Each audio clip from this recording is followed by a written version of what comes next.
We're live. This is Ted Hicks from Late Night Parents. In here, main man, Danny Thompson. You can find him on Twitter at Danny, 3, Thompson.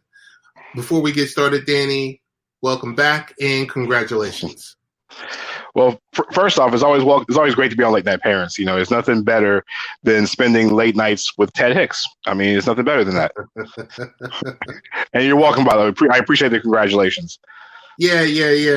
It's a lot has to say about the hard work that you've put in. I've actually watched it over the years, the hard work that you have done in all aspects in various different mediums, from radio to TV to podcasting, video podcasting, but most importantly, your writing. So let our listeners know and viewers know, what are we congratulating you for? I just joined the team over at SI.com, writing feature articles for the Charlotte Hornets. I took that position on and joined the team as of Thursday. So I'll be providing Charlotte Hornets content to SI.com. And, you know, it's great to be back in my home city, talking about the Hornets and a team I grew up loving and watching. And now I get to be a part of something I've also read since I was a kid, because every person growing up either read Sports Illustrated or Sports Illustrated for Kids. So it's one of those bucket list places you want to check off and work. And now I'm part of the team. It's like, okay, so let's get going. That's cool. That's really cool. You know, it's just, you know, with us being friends, you kind of let me know before it went public and everything else like that. And I say, you know what? It's a deal you couldn't turn down. The exposure from Sports Illustrated alone, SI.com, alone is going to be great for the brand, for all that you are doing, and you know what you're going to do in the future. So I know it's NBA specific, but so is it team specific, or is it league? Is it breaking news? As of now, it's going to be much more of the Hornets for now. If stuff will get into NBA stuff, you know, I want to say thank you to Sam Amico over at sports.si.com. He's one of the guys I've written for before at Amico Hoops. And, you know, it came with an opportunity to work with him again. And I can only, you know, be thankful and blessed for the opportunity. And, you know, we'll see. You know, we'll just take it one day at a time, one step at a time. And, you know, like I said, starting out with Sports Illustrated is, you know, like you said, the amount of hours in the gym shooting jump shots on a typewriter, you know. Oh, yeah. I'm grateful for Sam for the opportunity, and we're going to see where it goes. We'll just take it one day and one step at a time. As right now, it's getting ready for the Hornets. The lottery happened this week, and you know it's excitement in Charlotte for the first time in a very long time. That's good. So you mentioned the lottery happened this week. Who are the big winners and losers of the NBA draft lottery? Well, I mean, you have to understand the Charlotte Hornets haven't leaped up in a lottery in 21 years. So, of course, they're going to be one of the big winners in the lottery. I think the Minnesota Timberwolves, of course, anytime you get the top overall pick, you have that, you consider a winner. I think even the Chicago Bulls, because the Bulls and the Hornets jumped into the top 4. So you have a brand new general manager in Chicago, soon to be a new head coach, a young nucleus around it. And you know, those are the major winners of the draft between those 3 teams. And, of course, Golden State's picking second. But now the real question is, what is Golden State going to do with the second pick? Right. League-wide sources around the league saying that this pick will be made for somebody else, or they're going to move it before draft. Because when you look at the salary cap for the Warriors, are they already at the luxury? Is it possible you could say they're already maxed out? You know, picking a number 2 pick, that's going to they wouldn't have the salary cap at any given point unless they move one of their key pieces, correct? No, because it's their own draft pick. There's a cap hold on it. They'll just be paying deeper into the tax. So the Warriors are at a point now when you have Klay Thompson and Steph Curry both at their maxes. You're paying Andrew Wiggins almost in excess of $27 million. Draymond Green's almost at 20. Their space is tapped out. I mean, the number 2 overall pick has a cap hold of about $10.3 million. And this team is different than the rest of the teams in the lottery, because when Klay Thompson and Steph Curry are both healthy, you can, whoever you want to say first, when you have the Splash Brothers in the lineup, you're automatically a playoff team. And the Warriors believe their window for championships are still open because those two guys are returning back on the court next year. Now you throw Andrew Wiggins in. You have Draymond Green, who's not with wear and tear because the COVID outbreak kind of helped the Warriors because Green took the rest of the year off. To be honest with you, he hasn't played a basketball game since March. And for a team that's been in the NBA Finals for the last 5 years, going into this current bubble situation, it's good to have it's good to have some time off. It's a non-Olympic year, so Clay and Steph don't have to worry about the Olympics. So when they get back on the court sometime in 2021, or even if they show up for the mini bubble in September, they'll have plenty of rest on their side. I've seen Draymond Green on the dais with Chuck, Ernie, and Kenny more than I've actually seen him actually on in the bubble actually playing basketball this year.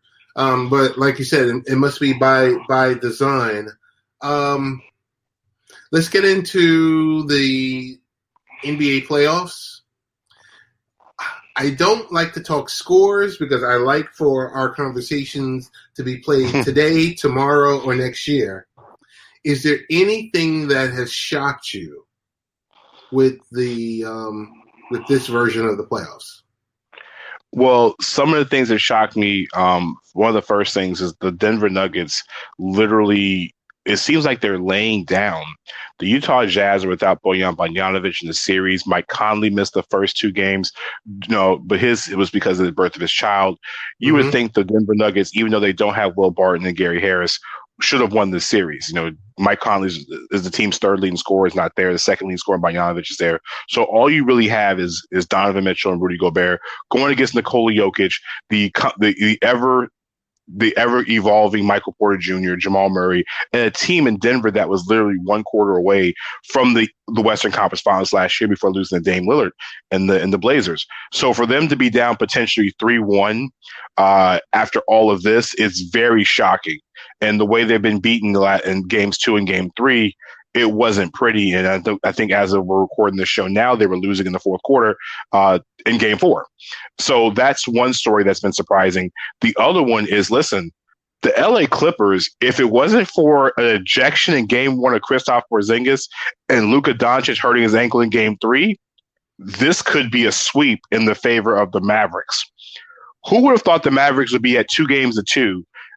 Would have split the first 4 games with all those circumstances happening. And what Luka Doncic did in game 4 is the stuff of legends. 2 players in the history of the NBA has put up numbers similar to Doncic in the same game, that being Charles Barkley and Oscar Robinson, when Luka went for 42, 17, and 13 in game 4. So those are the big stories and the shocking headlines. That's what for me, those are the things that stand out so far in the first about week or so of the playoffs. If you could look into your crystal ball, or if you could be Barry Allen, the Flash, and go back in time, would you tell Kawhi to stay in Toronto, or would you say to Doc Rivers and company that, you might be maxed out where you are, not maxed out money-wise, but maxed out with talent-wise, because, on this weekend, it seems like you're having a tussle with the Dallas Mavericks. And the follow-up to that is, it seems like the Toronto Raptors haven't skipped a beat. To answer your first question, the Raptors haven't skipped a beat. They swept the Brooklyn Nets, but we all knew that was coming. But in game 4, for them to score 100 points off the bench, that was something it's never happened in the history of basketball. A bench scoring 100 points, the most in the game was 86 in the playoffs and 94 in the regular season. If you go to answer your first question about Kawhi Leonard, does he go back in time and change his decision? I think that decision made him happy. Kawhi he's happy. He wanted to be in LA, and he did what he had to do with the Raptors. He got the championship. They won the championship, and he had a chance to go home. And if you look at the crystal ball and wondering what he should go back and change is, do you go back and make all this acquisition for Paul George the way he's been playing in the first 4 games of the playoffs? If you want to go back and change the hands of time, you might want to change that. But I think Kawhi is in the right place. Sometimes it's not about, sometimes when you win a championship and you have a chance to go home, I think for him, being at home was way more important than staying in Canada. So I have no problem with it. All right. We'll dip back to the NBA playoffs. I just want to ask you one specific political question. Okay. CBS poll came out within the last 24 hours, and it stated that 57% of Republicans believe that the current number of deaths due to COVID-19 is acceptable. So we're going to say we'll round the number off to 175,000 deaths. And, you know, with this week coming up is the Republican National Convention. At this point, with you living the last 10 or so years, 8 to 10 years in Florida, does any of that surprise you? The fact they found it's acceptable, or the number of deaths in general? The fact that they found 175,000 plus deaths were acceptable. The Republican Party to say that? No, it didn't surprise me. It doesn't surprise me that 57% of Republicans said that. But here's the thing. Of those 57% that said it was acceptable, I wonder how many of those had family members, close friends, loved ones, colleagues, someone that was close to them that was affected by COVID. But a lot of times in polls like that, you know, they forget the human part of everything and want to stay with political alliances and political parties and for whatever agenda they have. So that 57% doesn't surprise me.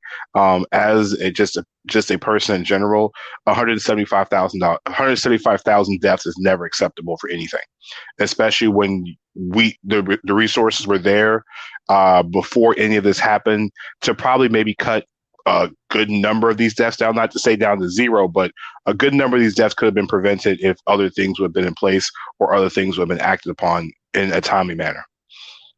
Gotcha. Good answer. And staying with COVID, I think there's basically with college football, when do you expect college football to be totally shut down? Or will these individual conferences still try to, you know, develop their own version of a bubble and play teams in their own specific division? Well, I mean, you already have 3 of the Power 5 schools saying they're going to play college football regardless. The SEC, the ACC, and the Big 12 had said we're going to play college football.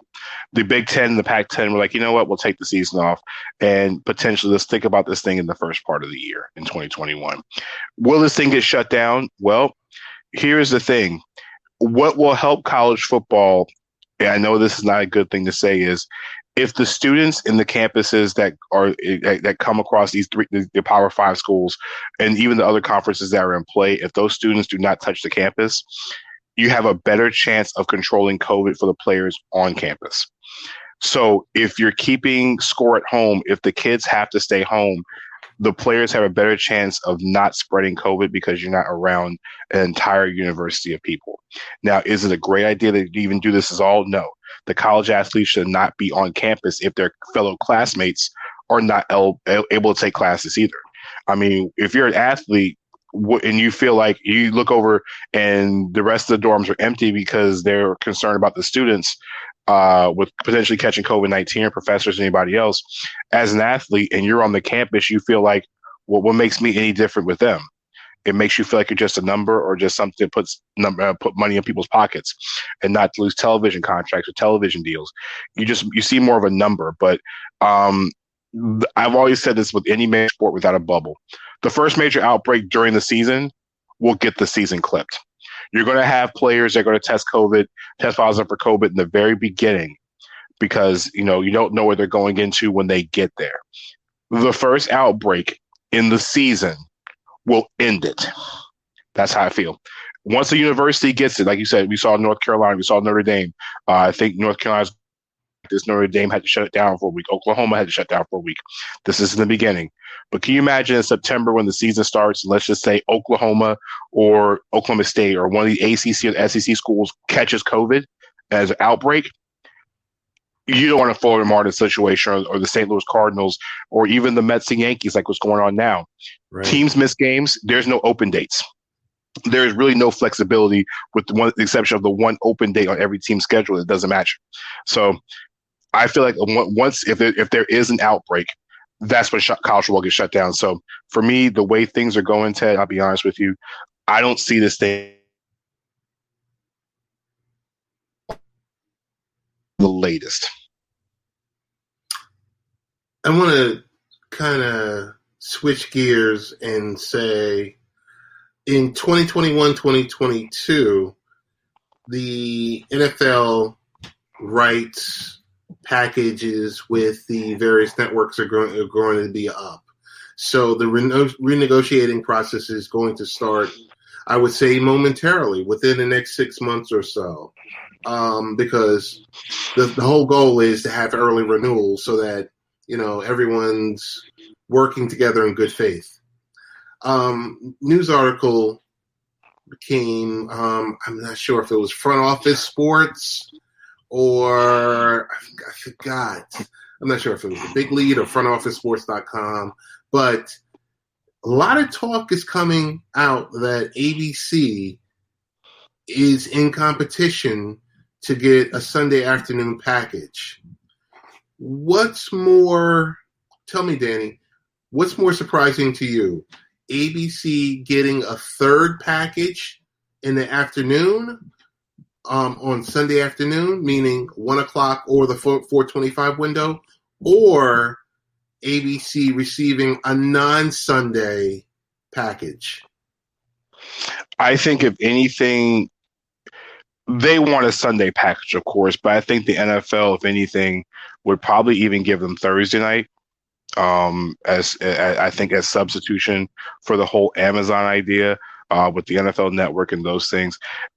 If you put it, there's nothing against ABC with the package with ESPN because you know it's ABC, but to split up games even further to have games on 4 networks on a Sunday, it gets to be kind of convoluted and confusing because at what point does what network hold what team?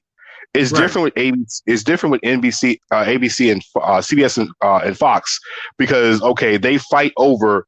You know, they protect certain games from Sunday Night Football. They already got to protect those games from Sunday Night Football when Sunday Night Football goes into the flex scheduling after Week 10. They got to fight those networks off for those games. Can you imagine having to give up now not only your flexibility for the 425 games or the national games in the first part of the season? Can you imagine giving that all that up to ABC? And who gets what? Because ABC will be covering all the games. How is that going to work? Are they going to get one game? And then how would you match that up with the other networks? It's going to be interesting to figure this out. But what makes most sense is ABC taking on Thursday football. But for the last few years, Thursday Night Football hasn't had the most attractive matchups. So ABC is going to pay a whole bunch of money for non-attractive matchups. It's just going to be interesting to see that. I don't know how it's going to work unless ABC decides they want to take over it for NBC for Sunday Night Football. The only thing I can say that's in their favor is the fact that, one, they're Disney. Two, they could do, when they do the ABC and ESPN syndication where they have the show or they have the event on the cable and network. I think it's important that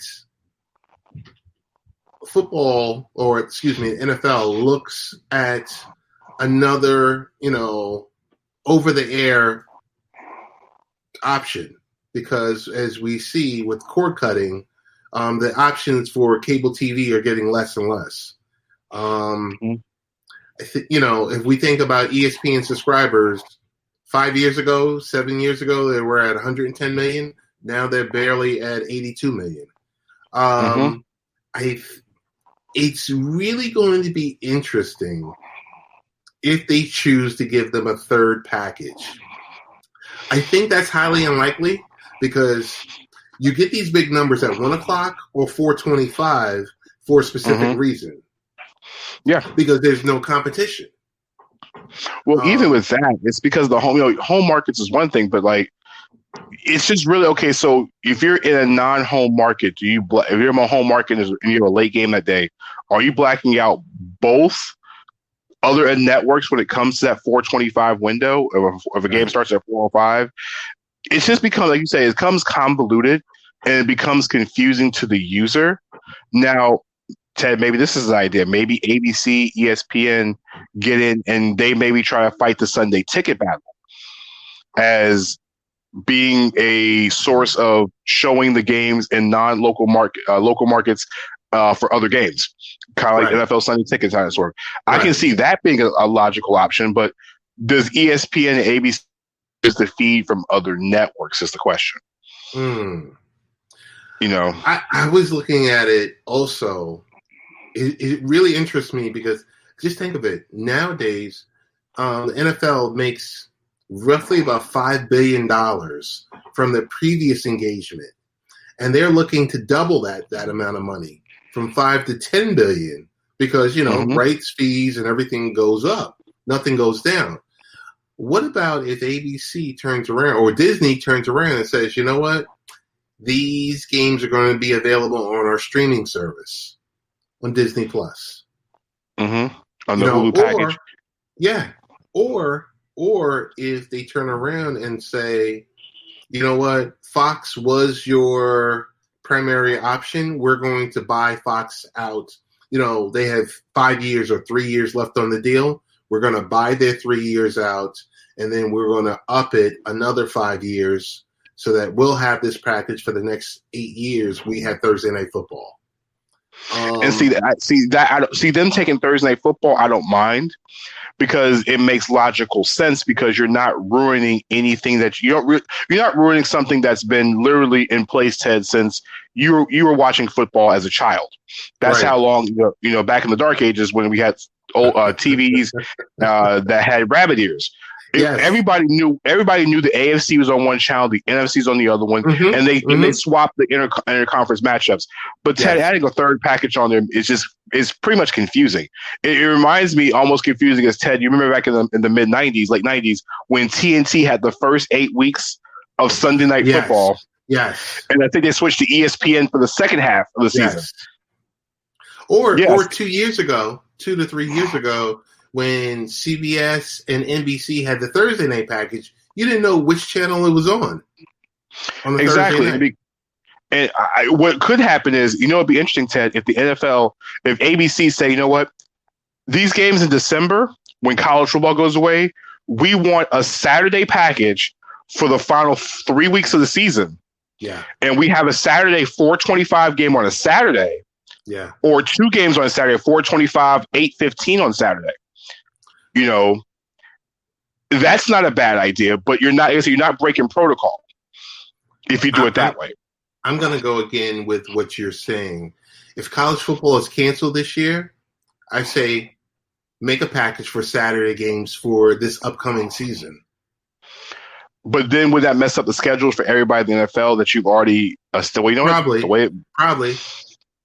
Well, you think the NFL cares?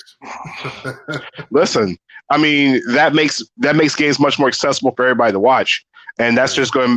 Only people who get upset are housewives and people who hate football throughout the whole fall season because there's not a single spouse in the country who hates football that's going to like their other half watching football all day on Saturday and Sunday, talking about the NFL's on.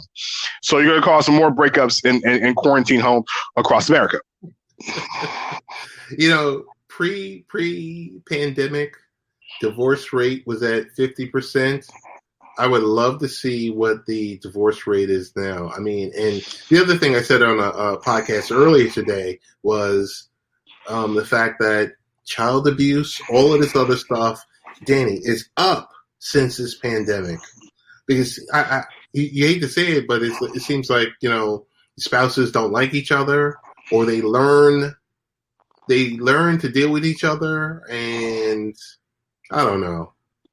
It's just it's wild. Some scary numbers. It's just some scary numbers. Wild.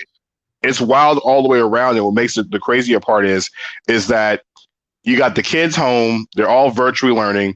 Parents are starting to see across the country why teachers drink wine after a hard day of school. They understand that now. Yes. Like, and then I think parents nowadays are who are not used to this have a new appreciation for teachers.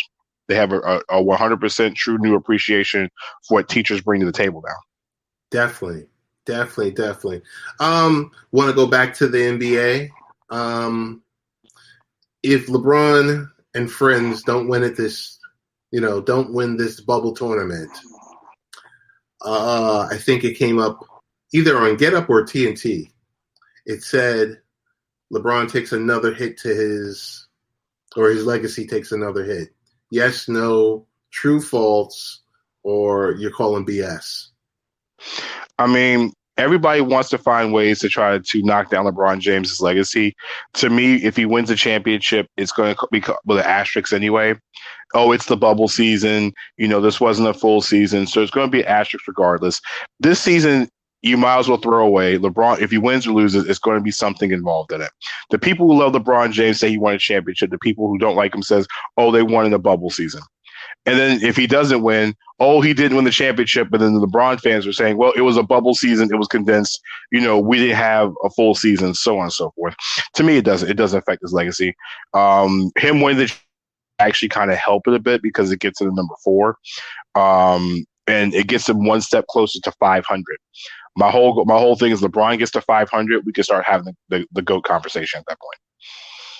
Okay. That sounds fair. So you just did your first article on SI.com. What are the new things you're working on for your next post?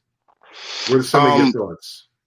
Well, right now with Charlotte getting the third overall pick, it's really talking about getting into know some of the prospects that the Hornets could potentially be drafting over the next couple of weeks. You're looking at James Wiseman from the center from University of Memphis. You're looking at Anthony Edwards, shooting guard from Georgia. You're looking at LaMelo Ball he played over in Australia, but we all know who LaMelo Ball is. You're looking at Deni Avdija, the kid from Israel, Maccabi Tel Aviv, small forward, and potentially other options of Charlotte, and really taking a deeper dive into what the franchise is looking like as we're having these conversations, what the roster looks like. And what is one of the more interesting things that's going on right now before we get to the NBA draft is the non-playoff bubble starts September 14th for the teams that did not go to the bubble. So they go from September 14th to September 20th as individual workouts and basically everybody getting quarantined. And then you go from September 21st to I think like October 6th, where the teams will get together for 2 weeks. They'll have not just their players, but the additional 5 players they have from the G League, and they can actually work as a team. You start to figure out who does what. In a case of like Charlotte, you can find out, is a shooting guard what you need? Do you need a point guard? Is the big man going to help? If you're Atlanta, you get time for Trae Young and John Collins and the newly acquired Clint Capella to all start building chemistry. You look at Chicago, they have a new coach coming in. We don't know who it is yet, but they get to install their system. Tom Thibodeau, speaking of new coaches, Tom Thibodeau in New York gets a chance to evaluate what's on that roster with the Knicks and can figure out, can he get this team to play defense? The Golden State Warriors. Minnesota has their chance to see their young guys. So it's really a great evaluation time for these teams before we get to the NBA draft. So they have a better idea of what to look for in the draft, because as of now, teams cannot have individual workouts with players before the draft. So you're really going on the fact of how good was your scouting before COVID-19. Final question I'll have for you is, what are your expectations for the 2020-2021 season? Start dates, stop dates. Will we see an 82-game season? Will we see a variation of USA versus the world? What do you see for next season? Well, as of right now, Adam Silver had said during the draft lottery to I think it was Rachel Nichols, the question was asked about a December 1st start date. Adam Silver said it's very unlikely that's going to happen. I didn't think that was going to be an option anyway. December 1st is way too early to really get these guys restarted right after end of the season, potentially in mid-October. I'm looking at after New Year's is when we should kick off basketball, and the NBA really wants to have basketball in their home markets. That's the other thing. it was great to have bubble basketball. It was great for what we're watching, and it's only going to get better. I mean, you see Donovan Mitchell in the background, your background, Ted, and you see him smiling. So we already know what just happened. We already know what the Spiders over there doing. But it's great to have bubble basketball. It's great to have basketball on 7 days a week at 1:00 in the afternoon. But logistically for 2021 season, that's not what they want to do. They want to be able for people to come home from work and be able to watch basketball and watch their favorite teams play basketball. I get it. The Lakers will never play at 1:00 in the afternoon because they will burn America down if that happened. But you said start date. I'm thinking it'll be after New Year's. Honestly, the smartest idea would be Martin Luther King Day. This day, the NBA always seems to do something special with Martin Luther King Day. Let's start the season then. That way, the players won't have to technically be in training camp until after New Year's. They can spend the holidays and for the first time spend Christmas and New Year's with their families and get started in January. I don't think it's an 82-game season. I don't think we get an all-star game. They've already told the hotels in Indianapolis have already basically kind of told everybody kind of sort of that the deals that we made before, we kind of going to go back on those. I don't think we get an all-star game this year. And the players already have issues with concerns with back-to-backs anyway. I think it'd be a 50-game season, kind of similar to what we had in 99. I think we'll get about 50 games to make sure everybody gets in place and we'll have the playoffs. And then for the 21-22 season, as long as everything goes back to normal, we'll have a full 82-game season the following season. Gotcha. Danny, thanks for taking 30 or so minutes with us. I know your schedule, your calendar is kind of full. No. Always have time for L&B. Big opportunity with once again, congratulations on Sports Illustrated. Tell us about the other outlets that you currently write for or commentate on and all the various business partnerships. And that's going to take another 5 minutes, but I yield the floor to you. No, first and foremost, it's always a pleasure being on Late Night Parents. It's anytime I get the bat signal to come on the show, it's always what time you want me on, Ted. So first and foremost, you can check out my NBA work once again at si.com for Sports Illustrated for the Charlotte Hornets. You can check out the rest of my sports work over at the 3-Point Conversion, 3pointconversion.com. Big shouts to those guys over there, guys and girls over there. So many to name. And I do a lot of my commentary over there, especially with the NFL, WNBA. I do contribute the NBA side of things and the NFL as well. I also have my show on Zingo Television as we're Late Night 199, which is called Beyond the Buzzer. Myself and my 3-Point Conversion colleague, Kyle Nash, otherwise known as a student of the game, we go over all different types of topics in sports and a little bit of humor as well, too. And that's on Monday and Thursday nights at 9 p.m. My basketball show is called Talking Hoops with myself and Deshaun Tate, team captain of hashtag LSU, and I don't mean Louisiana State, otherwise known as Light Skin United. That show is on Tuesday nights at 9 p.m. on Zingo Television and Blackjack Television as well, too. So between all the outlets doing those things and, and just enjoying sports for what it is. And like I said, you can follow me on Twitter at Danny3, that's DANY, the number 3 Thompson on Twitter. And like I said, it's always a pleasure and always an honor to be on the show every single time you make the call. Gotcha. Danny, as always, thank you. And this is your latest version of Late Night Parents. Ways to follow the show, latenightparents.com. Thanks again, guys.